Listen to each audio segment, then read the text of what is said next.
So lovely to see you all today. My name's Eric Z. I'm the CEO of GoCodeGreen. What am I going to do? I'm going to talk to you about what we do. I'm going to give you a context for why we do it.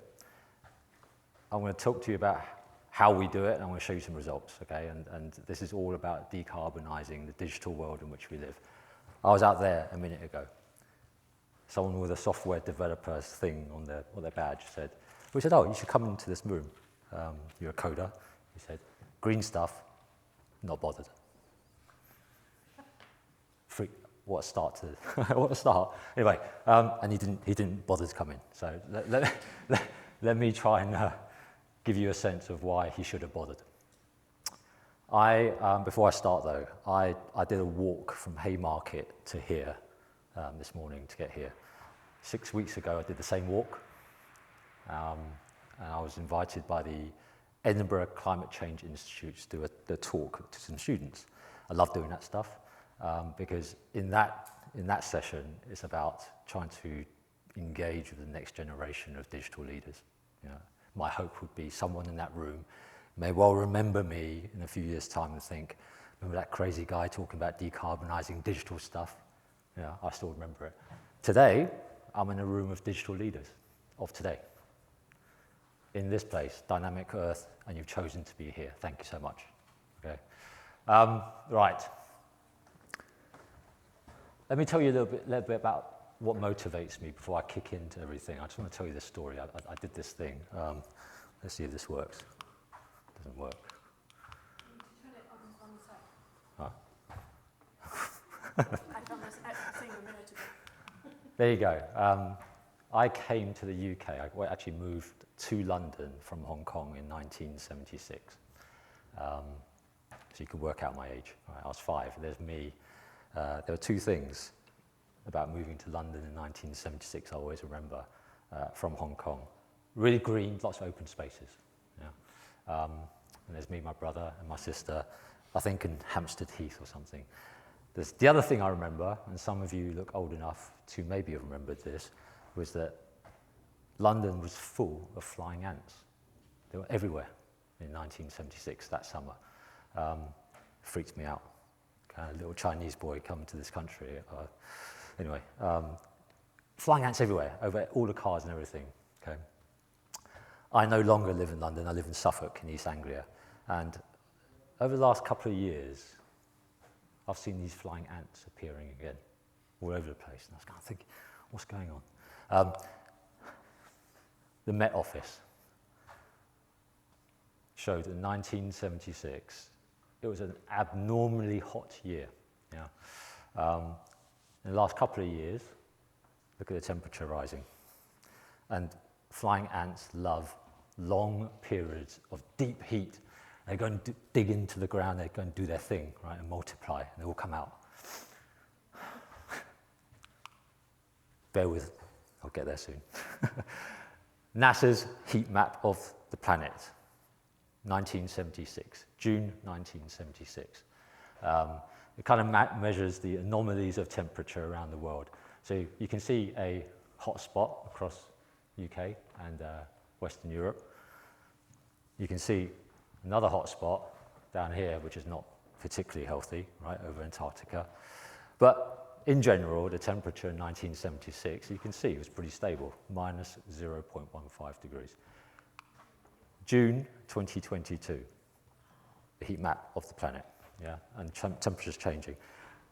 The reason why I do this is because in my lifetime, it's changed. For the rest of my lifetime, I have a mission that I've been trying to fulfill. And I want to talk to you about that today. I'm a technologist, 25 years doing technology stuff. My mission today is to use that experience to use technology to do something useful, right? And climate is the thing we've chosen. How many of you read or had a look at the IPCC's synthesis report issued last month? You may have seen it in the news. Don't expect you to have read it. I read this kind of stuff. 83-page report. Anyway, there were 3 slides I took from that report to try and give you a sense of hope for today. Because if you read the report, it is not great reading. So the scientists have said, we've got no time. However, there is still hope. They say that we have to do and take action today. We've got to cut emissions globally really quickly, and we've got to do it across many, many different dimensions. This statement here I found really quite compelling. So the choices that we make today will reverberate for hundreds and even thousands of years. Digital leaders, this is the call to action. Let's talk about what we do. So GoCodeGreen, we're a 2-year-old climate tech business. Our mission at GoCodeGreen, how do I describe it? We're focused on measuring and identifying actions to reduce the carbon impact of digital products and services. Our mission is to help decarbonize the digital world in which we all live. Okay? Big mission, bold. We're Google Brain Award-winning technologists. The platform we've built over the last 2 years have won multiple awards. We've just been nominated for the Earthshot Prize in 2023 in the Fix Our Climate category. The mission is starting to resonate with people. Let me give you a bit of context as to why we're doing what we're doing. And because you are digital leaders, you understand this straight away. So the information and communications technology sector, the ICT sector, now accounts for somewhere between 4 to 6% of global greenhouse gas emissions. It's estimated to consume over 20% of global energy by 2030 if left unabated. It's a lot. The data centers running all the software we love to design and build has the same carbon impact as the aviation industry. So this thing that we love to do has this hidden impact behind the scenes. And by the way, I love technology, I love software, I love all the solutions that we build and design. The mission is to help reduce and improve, or reduce the carbon impact, improve the energy efficiency of that software, okay? So that's really important. Let me give you some more examples. I know people love examples of this stuff. Everyone's talking about ChatGPT. I think there might have been a session here talking about AI, ChatGPT earlier, and GPT-4. Bunch of digital people in the room, you probably know what GPT stands for. Generative Pre-trained Transformer, okay? Large language models running on neural networks, used for natural language processing. What you might not know, though, right, so the T stands for transformer. What you might not know is that MIT did a study recently, and they calculated that one training cycle, one training event on transformer used the energy that created 203 tons of CO2. Let me put that in perspective. That's 9,500 trees you had to plant to sequester that carbon. Okay, one training event. So, the next time using ChatGPT, writing a love poem in the style of the Red Hot Chili Peppers, because that's important.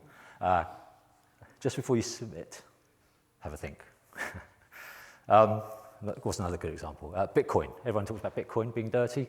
How dirty? 22 million tons of CO2 a year based on the energy to produce and mine Bitcoin. You'd have to plant 1 billion trees every year to sequester that carbon. It's the same power as used by the Netherlands. And then, High School Musical fan? No. Oh, yeah, okay.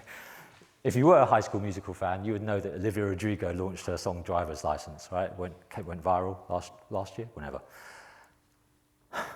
Number of streams on Spotify. The energy used, 4,180 tons of CO2. You'd have to plant 200,000 trees. It's going to sequester that carbon. One viral song. Anyway, you get the point, right? We live in a digital world, and the carbon impact of all that great digital stuff that we build, we don't even see. Right? However, we can contend with it. We've got to deal with it. Okay, so some examples. GoCodeGreen, what are we doing? Actually, let me talk about this. Where do I start? See this picture here of these rings. So many of you guys may well know that most organizations today are starting to really get to grips with understanding parts of the carbon impact of their businesses. They're pretty good at scope 1 and 2, the things they can directly control, the carbon emissions related to the energy that's produced to power the things they control, like the lights in the building. Okay, scope 1 and 2. What they're not very good at is something called scope 3. Scope 3 is the stuff that's in your value chain, the stuff that you purchase and buy. It just so happens that up to 90% of an organization's scope 3 impact, or carbon impact, can be scope 3. Okay? So it's massive. You see the grey circle? The Carbon Disclosure Project did a piece of work, and they say up to 29% of that can be ICT related to the stuff that we work on. That's a significant chunk, right, of an organization's carbon impact, and a significant chunk of that is digital related. You all know that many of the people, the clients you work with, I'm sure, many of the businesses you work for, you're all becoming digital first. Yeah? You're undergoing digital transformations. So that's a common thing now. Great. We believe at GoCodeGreen that if you think about a hierarchy, software is at the top of the pyramid. If you can make software more energy efficient, more carbon aware, you can affect the entirety of that value chain that sits beneath it. So the hosting, infrastructure, devices, all the other stuff that's there because your software demands it. And that's what we're going to try and do. We're going to try to give people a really great sense of the carbon impact of their digital products and services so you can start to decarbonize it. It's a busy slide, okay? Don't worry about it. In the back, you don't need to read it. I'll kind of explain. The approach that we've taken at GoCodeGreen is a world first. So we're a 2-year-old climate tech business in the UK, and we're the only people to be doing this right now. So it's kind of mind-blowing for us because, you know, it's when you work in technology, it's not very often that you kind of create the wave and then try to create the market behind that wave and then create the need and the appetite to make change.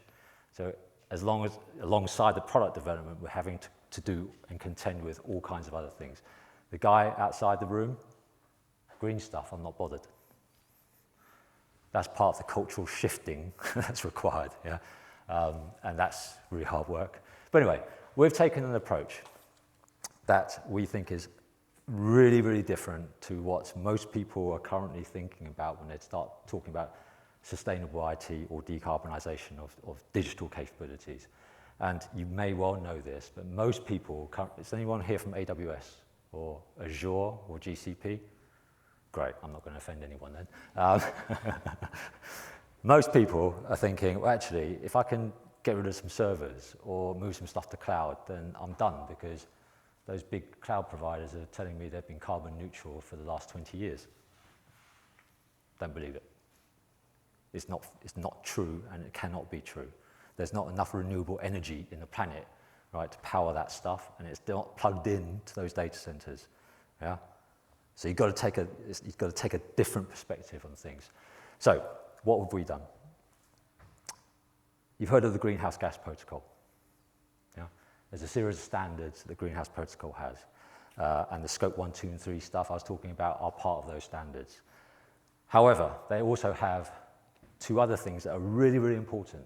The first one is the ICT sector guidance. They've actually written something that looks at the ICT sector, the sector we are part of, and they've given us guidance around how you can calculate carbon emissions related to software, hardware, devices, infrastructure. Okay. There's also something called the product standard. Okay. The product standard is pretty much the gold standard of calculation. So most companies are down here looking at the corporate impact of their carbon emissions. You start to work up a food chain until you get to product level. Product level, it could be a chair, it could be this. You know, you decompose it into the product's life cycle stages of manufacturing this thing, and you understand the carbon impact of it. So what have we done? We've taken the product standard and the ICT sector guidance, and effectively we've codified that into our platform. That gives us the ability to run really consistent, repeatable calculations for software as the product. Okay? Let me read this to you because I think it's really important. The product standard can be used to understand the full life cycle emissions of a product and focus efforts on the greatest greenhouse gas reduction opportunities.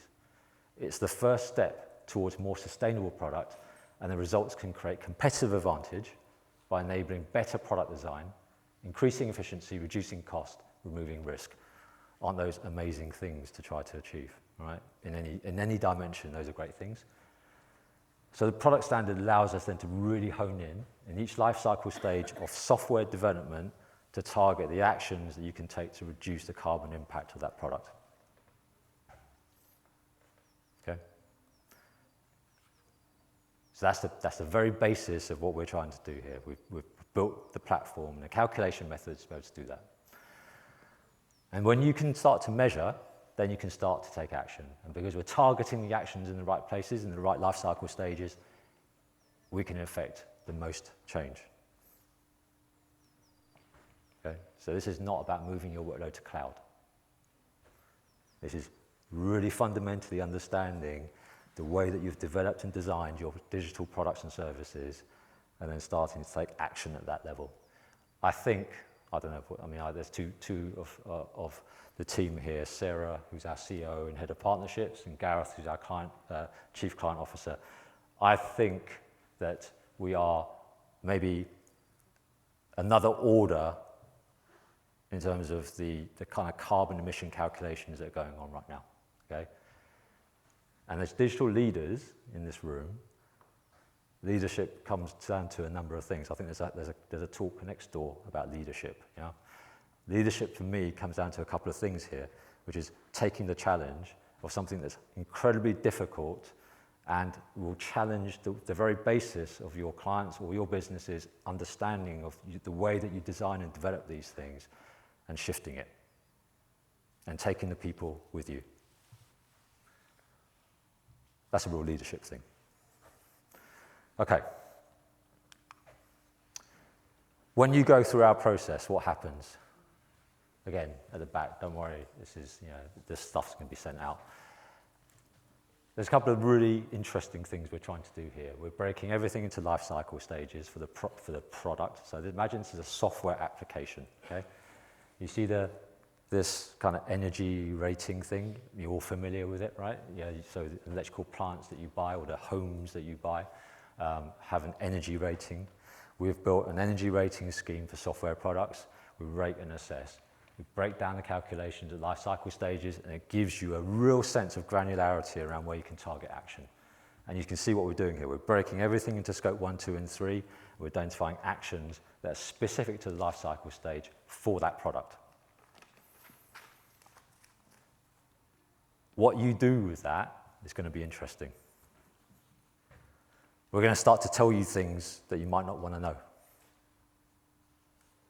But those things are the things that are going to lead us to the biggest action. It's going to help us decarbonize digital. I'll bring it to life again for you. So everything I've spoken about so far has been a product level assessment, okay? So imagine you work in a big business where you have lots of things you want to decarbonize. Some people in the room probably work for banks. So imagine this is a good example for a bank, but imagine you're working in another organization where you have a value chain in your business, okay? It could be anything. It could be an energy business. It could be an insurance business. Banks organize themselves around customer journeys, customer goals. This is a home buying journey or a mortgage business in a bank, right? You map the software architecture to that journey. You start to do baselining across your software stack. You start to understand where your start position is. You start to understand where you can actually take and affect change, okay? You start to break everything into scope 1, 2, and 3 for the technology that's running and supporting that value chain in that business. You then start to take action to decarbonize it. So in a big organization, when you're dealing with thousands potentially of applications, and you don't know where to start, and therefore you don't start, there's a way of breaking down the problem. Break down the problem so you can start to decarbonize it. And you know, one of the most important things when you talk about this stuff is the impact that you can have. So, yeah, I'm not allowed, because the door's locked and you're here and you've chosen to be here. I'm not selling anything today, but it's hard for me to talk about what we do without telling you about GoCodeGreen and the results, because no one else is doing it, so there's nothing for me to point at apart from what we do. We've worked across 5 industry areas, we've worked across 19 organizations, we've measured over 30 products, software products. Some of those software products, and you will understand this, can be 3-year development projects with 200 people working on them.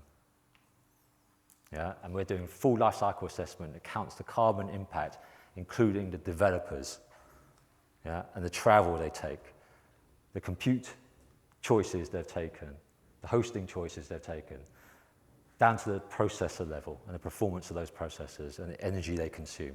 And that's what we're running calculations on. So when I talk about the scaling of impact, and you remember Olivia Rodrigo and her 4,180 tons of CO2 for one viral song, it gives you a sense of perspective. 32 software products across 19 organizations. The carbon impact of building those products, 13,100 tons of CO2. You can see a tree count there, but you get a point, right? You're starting to understand and see the impact of digital capabilities in businesses. As important is the reduction opportunity. So if you make different choices, you can affect a significant level of reduction. 53% in build, 27% in use.